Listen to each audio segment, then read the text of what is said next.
Terças-feiras é dia de receber, no Jornal da Hora do Almoço, Joana Amaral Dias, a psicóloga. Joana, muito boa tarde, bem-vinda. Obrigada. Hoje vamos começar aqui um bocadinho fazendo a ponte com a atualidade, neste período de nervos, para um setor muito específico da educação. Nós já tocámos neste ponto, mas foi do ponto de vista da ansiedade que esta fase dos exames cria junto dos alunos. Vamos tentar perceber junto dos professores e nesta ideia de que até ontem, à tarde, ainda estavam a ser convocados para a correção dos exames nacionais, que têm um prazo, ou seja, têm que ser entregues até ao final do dia de hoje. Portanto, estavam a ser convocados ontem para serem entregues hoje. Vamos acreditar que esse prazo, esse calendário vai ser cumprido, mas, enfim, trabalhar sob pressão é de facto mais eficaz? Essa é que é a questão do milhão de dólares, Janete, é que realmente nesta altura, provavelmente, muitos professores não estão a corrigir exames. Estão a lutar contra a fadiga cerebral. Por várias horas de razão, porque estamos no final do ano, claro. Não é? Porque os professores foram logo acusados e vilipendiados, vexados pelo ministro. Depois porque os professores receberam provas truncadas, erradas, incompletas, provocando, obviamente, grande tensão do seu lado. A maior parte dos professores sabe que quando está a corrigir uma prova, está a ditar. É uma sentença, é como um tribunal ou um juiz, a ditar o futuro do aluno. Não sei se o ministro sabe. Portanto, é esse peso da responsabilidade. O enorme peso da responsabilidade. A maior parte dos professores tem esse sentido de missão e sabe que ao estar a corrigir um teste não está a fazer uma coisa mecânica. Não, quer ter atenção, disponibilidade, concentração para fazer isso da forma mais justa possível. E eu acho que isso é, neste momento, a maior parte dos professores não consegue. Porque um cérebro sob pressão, muitas pessoas dizem assim, eu trabalho bem, é sob pressão. Mas há pessoas que trabalham, efetivamente, pelo menos dizem que trabalham. É verdade. Com a dopamina lá em cima, não é? Tudo muito ativado. Há algum tempo, sim, é verdade. Tens 24 horas para entregar um trabalho, ou 48 horas para estudar qualquer coisa. É verdade. Mas isto arrasta-se, por um lado, e foi misturado com esta desqualificação social. Então, normalmente, um cérebro que está a funcionar assim sob esta pressão continuada tem menos capacidade de atenção. É um cérebro que se cansa mais facilmente. É um cérebro que tende a cometer erros. Portanto, nós já tínhamos os erros do Ministério... E do sistema propriamente dito, que foi montado, não é? Exatamente. E agora, porque a memória imediata, aquilo que nós chamamos de memória de trabalho, fica afetada quando está sob pressão, porque lá está, porque as pessoas têm menos capacidade de concentração sob pressão, vamos também ter os erros dos próprios professores, é inevitável. É inevitável. Por mais dedicados que estejam, acredita, Janete, por mais empenhados e investidos que estejam nesta missão, vão cometer erros. O prazo termina agora, eu imagino que a esta hora, houve pessoas que foram, como tu disseste, convocadas ontem. Eu imagino a hora que nós estamos a falar, há professores neste momento a arrancar os cabelos, literalmente. Exatamente. Portanto, isto tem tudo para correr mal, mesmo que o prazo seja cumprido hoje, tem tudo para correr mal. Cereja no topo do bolo. Portanto, o embrólio, na tua opinião, não ficará por aqui. Não Ainda ficar. vai dar que falar isto. Repara, bastaria ter vindo uma pessoa como Sebastião Bugalho, que é eurodeputado e que é vice-presidente do PSD, dizer que os professores vão ganhar horas extraordinárias, para os professores se sentirem completamente desconsiderados e ficarem um bocadinho rasgados, um bocadinho divididos entre o seu dever de profissionalismo e de cumprir a missão com os seus alunos e entre, estes tipos estão-me a tratar como lixo, quero mais é que eles vão dar uma volta, desculpa, não é? Do ministro chega para atenuar um bocadinho essa revolta? Depois de tudo isto, não, aquilo que vou vendo nas redes sociais, aquilo que eu tenho muitos até familiares, professores, inclusivamente, é que as pessoas estão absolutamente indignadas e realmente, se não fosse efetivamente o tal sentido profundo de responsabilidade de muitos professores que, à frente dos seus alunos, que têm essa consideração, e isto ia dar uma bernarda, para usar um termo muito... um plebeísmo, exatamente, um plebeísmo soft, light, enorme, não é? Portanto, eu penso que muitos professores... A minha sogra é professora, eu penso que muitos professores, o meu sogro, muitos professores têm que continuar esta caminhada por causa dos alunos. Não é nada mais, não é por um pedido de desculpa mal amanhado da parte dos responsáveis políticos do Ministério. Agora, realmente vão aparecer muitos erros, é natural. Não bastavam os erros do sistema, como tu disseste, agora, pronto, vamos ter o cansaço dos professores. Não se pode pedir uma correção da excelência quando os professores estão em condições de sobrevivência. Basicamente é isto. Pois, é isso que se passa. Vamos falar aqui de um outro caso que tem chocado o país, o caso da Esquadra do Rato. Envolve uma investigação criminal com graves suspeitas, abusos de poder, tortura, agressões violentas, abusos sexuais, violações, isto praticados por agentes da PSP sobre detidos. Como é que avalias este comportamento destes agentes que também são formatados para uma missão, que não é esta? Deveriam ser, pelo menos, não é, Janete? Eu gostava de distinguir aqui dois casos para as pessoas perceberem a questão do ponto de vista da saúde mental. Por exemplo, o caso Odair Muniz e o caso da Esquadra do Rato. São completamente distintos. As pessoas dizem, nós banalizamos ou generalizamos violência policial, mas são completamente diversos. Imagina, no caso do Odair Muniz, nós temos um jovem agente, pouco experiente, numa zona perigosa, às tantas da madrugada, de alguém que resistiu à polícia e que naquela confusão, naquela refrega, de repente, infelizmente, tem aquele ato que foi um infortúnio, dispara a matar sobre o Odair Muniz. Isto é uma coisa feita no calor do momento. Claro. É violência policial, mas obviamente esta pessoa, este jovem, não teve o controle dos impulsos necessários. Não premeditou nada disto, não pensou, disto. aconteceu. Não pensou, aconteceu. Mesmo, como eu não me canso nunca de repetir, a maioridade legal em Portugal é aos 18 anos, mas a nossa maioridade cerebral é aos 25 anos. O córtex pré-frontal, aquilo que nos permite tomar decisões complexas, nomeadamente sobre a tal pressão que nós estávamos a falar, forma-se muito tarde. E algumas pessoas, sobretudo o sexo masculino, perdão aos nossos telespectadores homens, aos 26, 27 anos. Portanto, um agente de 21 ou 23 não tem, de facto, essa maturidade. Não estou a desculpar, não me compete a mim, isso é para os tribunais. Mas o caso da Esquadra do Rato é completamente diverso. Estamos a falar de pessoas que premeditaram, como tu disseste, planearam a violência, reiteradamente, repetiram-na, e que, quando nós vamos ler os descritivos de baterem com uma toalha, de insultarem as pessoas, introduzirem bastões, sodomizarem, etc., isto não tem nada a ver com um jovem agente perder a cabeça. Estamos a falar de sadismo. E estou-me a apropriar da palavra do ponto de vista clínico. Sadismo. O que é o sadismo? O que é que diz exatamente sobre o sadismo? O sadismo não tem nada a ver com a violência, com a agressão. É um passo, é um degrau muito acima, é uma escalada da montanha. Não é como quase tirar prazer do mal que se inflige no outro? É isso? É tirar prazer do mal que se inflige do outro e ainda mais do que isso. Isso seria só tortura.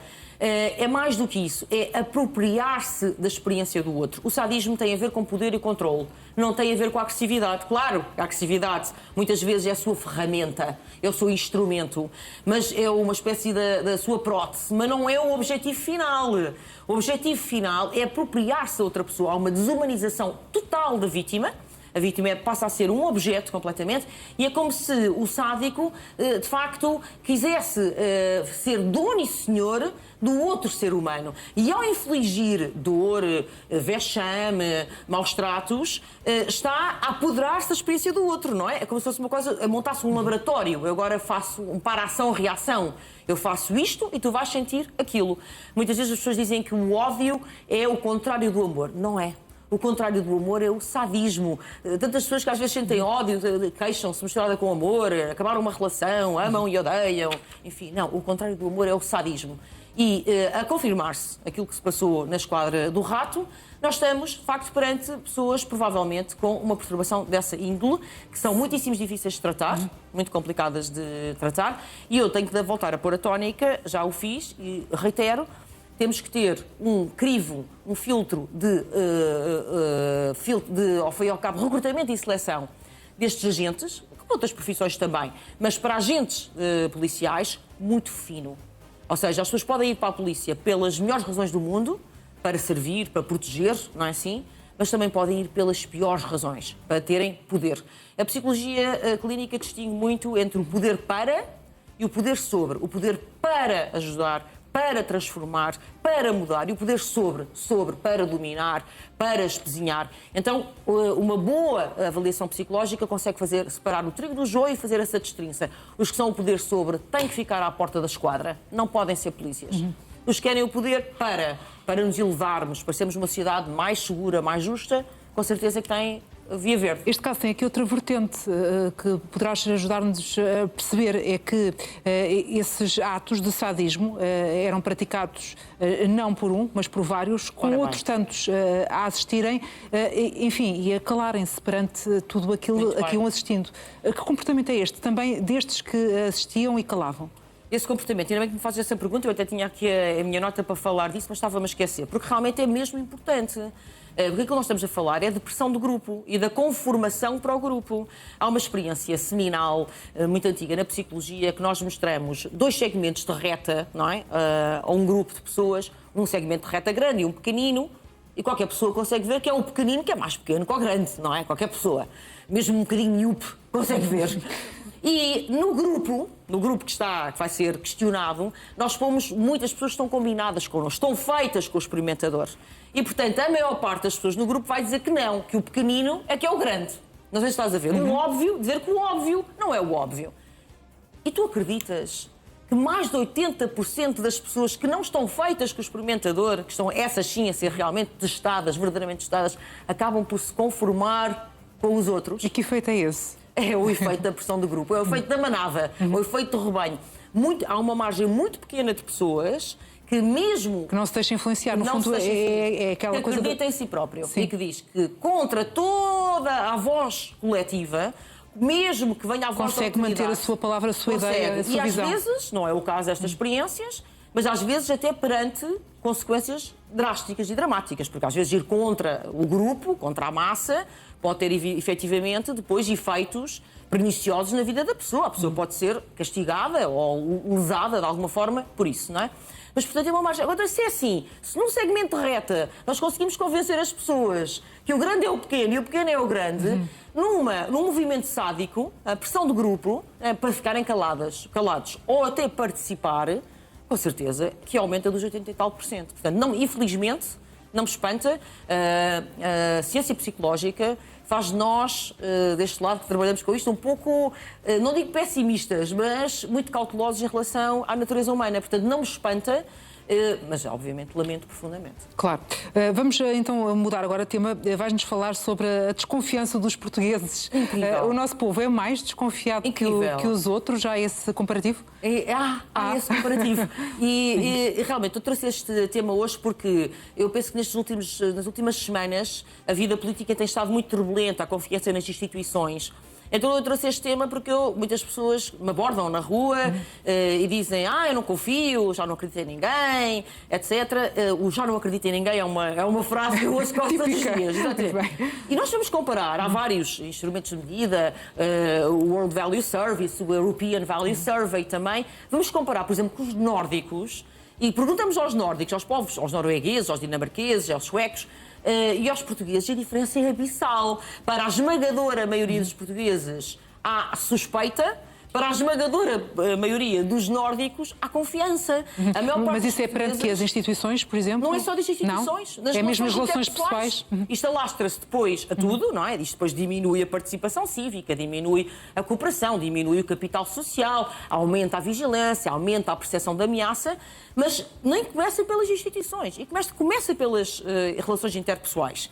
Aliás, há muita investigação neste momento em psicologia social, a tentar perceber porque é que o povo português é um povo particularmente desconfiado, provavelmente dos mais desconfiados do mundo. Sei lá, fala-se da Inquisição, dos anos longos, séculos de Inquisição, da ditadura, de facto estamos aqui mais isolados. Há muitas hipóteses, na verdade, e ainda não se chegou a uma conclusão. A única conclusão que temos para já é que o português, à partida, suspeita. E o norueguês, mas à partida, isso terá alguma razão de ser e poderá ser explicado, enfim, por alguma característica até do nosso cérebro? Exatamente. Eu trouxe aqui para explicar um pouco, porque há uma zona do cérebro que não é uma parte, digamos, não é uma parte física, é uma região do cérebro que é aqui entre, vou mostrar aqui, depois posso mostrar na minha orelha, que é entre a zona temporal e parietal. Que seria, se me puderem focar aqui a orelha, eu vou mostrar, que seria aqui atrás da orelha, mas um bocadinho para baixo, que é a junção... A parótida, não é? Exatamente, que é esta junção da parte temporal do cérebro com a parte parietal do cérebro, por isso é que se chama junção temporal parietal, JTP, vamos chamar assim para simplificar, que é onde está aquilo que os neurocientistas chamam a teoria da mente.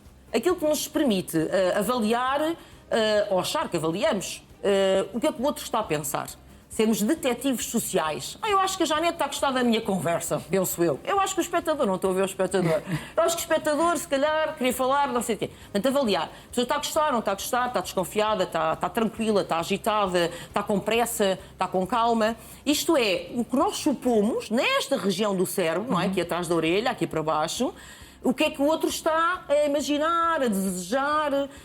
Por isso é que nós chamamos de teoria. É uma teoria que eu tenho, a teoria da mente sobre o outro. Ora, os portugueses têm esta parte diferente dos outros, funcionam diferente dos outros. Portanto, não é a psicologia social não é exatamente a minha área, mas acompanho, estou desejosa de que cheguem a conclusões, afinal, porque é que nós somos tão desconfiados. Muito bem, depois partilha. Partilharei, sim, senhora. Vamos falar também de um problema que tem, acredito, uma grande percentagem de pessoas, é um tema que interessa a uma grande percentagem de pessoas e que tem que ver com a dificuldade em dormir. Porquê é que este é um problema tão grande? Olha, nem de propósito, os portugueses não são só desconfiados, como os portugueses dormem muito mal. Dormem muito mal. A queixa não só de insónias, como de pobre qualidade de sono, não é? De uma má higiene de sono, chegam todos os dias aos consultórios. Não há hipótese nenhuma. Eu devo dizer que, como clínica, isto é um tema particularmente frustrante, porque nós sabemos exatamente o que é que a pessoa tem que fazer, a maior parte das vezes, para dormir bem, sem psicofármacos, sem estar a tomar ansiolíticos, aprazolam, diazepinas, etc. Mas o problema é que as pessoas depois não conseguem cumprir o plano. Porquê? É uma questão de disciplina. É uma questão de disciplina. A pessoa tem que se deitar sempre mais ou menos à mesma hora. Quando acorda, vou-vos dar 10 dicas essenciais super rápido. Primeiro, deitar-se à mesma hora. 2, apanhar luz natural. Não tomar cafeína depois das 2, vá, máximo 3 da tarde. Não levar o telemóvel para o quarto. Eu luto com isto com os meus pacientes todos os dias. Não podem. Sempre difícil, até porque os despertadores agora são os nossos telemóveis, não é? Vamos voltar à antiga. Tenho oferecido imensos despertadores a imensas pessoas. Comprem despertador, usem um despertador no quarto e deixem o telemóvel a carregar na sala, etc. Não podem beber álcool. Quem beber álcool até às 2, 3 da tarde altera completamente a qualidade do sono. Qualquer estudo do sono mostra isto. O quarto tem que estar fresquinho e super escuro. A maior parte das pessoas aquece os quartos no inverno, dorme cheio de edredons, há pessoas que dormem com 2, 3 edredons, depois dizem que acordam com calor. As casas são frias, a maioria das casas em Portugal são muito frias. Pobreza energética em Portugal. Exatamente. A cama é só para dormir. Não usem a cama, isto é outra batalha que é preciso travar com as pessoas. A cama é para dormir, a cama não é para estar no telemóvel. Para ver televisão. Não é para ver televisão. Exato, obrigada, Janete, não é para estar a ver televisão. A cama é para dormir. O corpo, nós também somos animais de hábitos e de condicionalismos. Nós somos animais. E, portanto, se nós temos ali a nossa toca para dormir muito bem, se essa toca passa a ser para fazer, para comer, para não sei o quê, é óbvio que na hora de ir para a cama, o sono vai não fugir. Aparece, não é? Não façam cestas depois das 3 da tarde, façam exercício físico, jantar cedo, é preciso jantar 3 a 4 horas antes. Aqui estão 10 dicas simples. Parecem simples. Depois, pô-las em prática. É que é mais difícil. Janete, as pessoas dizem assim, eu tenho problemas a dormir. Nós prescrevemos este tipo de promoção da saúde, a maior parte das pessoas não cumpre, continua a dormir mal e vai fazer o quê? Vai se encharcar em comprimidos para dormir. Eu desaconselho totalmente essa via. Criam dependência, habituação, efeitos secundários e depois voltar a dormir sem eles. Como é que é? Pois. Ficar agarrado à Xuxa é uma espeta, é uma muleta muito perigosa, o resto da vida. Portanto, esforcem-se um bocadinho, por favor, tenham esta disciplina de sono e vão ganhar anos de vida. E não só antes, como uma qualidade de vida espetacular, que eu acho que é isso que, no fundo, todos queremos, não é? E dormir bem de facto, é saúde. Pois, é saúde, aquilo que os pais sofrem com os recém-nascidos, por exemplo, claro. bem se vê. Mas esse é só um dos problemas. Sugestão de filme. Esta semana é filme. Esta semana é filme, alternamos. Então, esta semana eu ia recomendar que fossem ver o Odisseia, que é, ao fim e ao cabo, a história do grande guerreiro e explorador Hércules, que mostra de uma forma interessante como a verdadeira força motriz da humanidade é a aventura. Nós muitas vezes dizemos que tudo é sobre poder, exceto que o poder que é sobre sexo, diz o máximo este ditado, mas não é verdade. A grande força motriz é a curiosidade, é a aventura. É por isso que as pessoas gostam de viajar, outras gostam de ler, porque é outra forma de viajar. Viajar também, claro. A curiosidade humana, se tem bebés, crianças pequenas, estimulem ao máximo. A curiosidade é a inteligência. É a inteligência. Aquilo que nos distingue do Homo sapiens sapiens é a curiosidade. Há crianças que há uma fase da vida, e espero que essa fase se prolongue até ao fim, fazem imensas perguntas e é aí que temos que apostar efetivamente. É a tal idade dos porquês. Que é bom ficar... Que é bom que comece e que continue por... Nunca calem um porquê a uma criança. Nunca, nunca. De facto, o sexo é essencial para a espécie continuar, não é? O poder, de facto, organiza uma civilização, mas é a curiosidade que faz, que constrói a cultura e a civilização. E, portanto...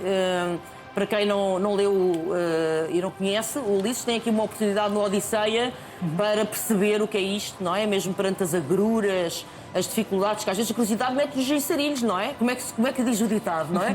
Dizer O gato, é? não é? Exato. O gato morreu, não é? A curiosidade matou o gato. Às vezes, de facto, tem dissabores, mas vale a pena. Isto é o grande objetivo da humanidade, é ir mais além. Muito bem, Joana. Muito obrigada. Da Joana prazer. Amaral Dias, às terças-feiras no Jornal, à hora de almoço. Obrigada. Obrigada.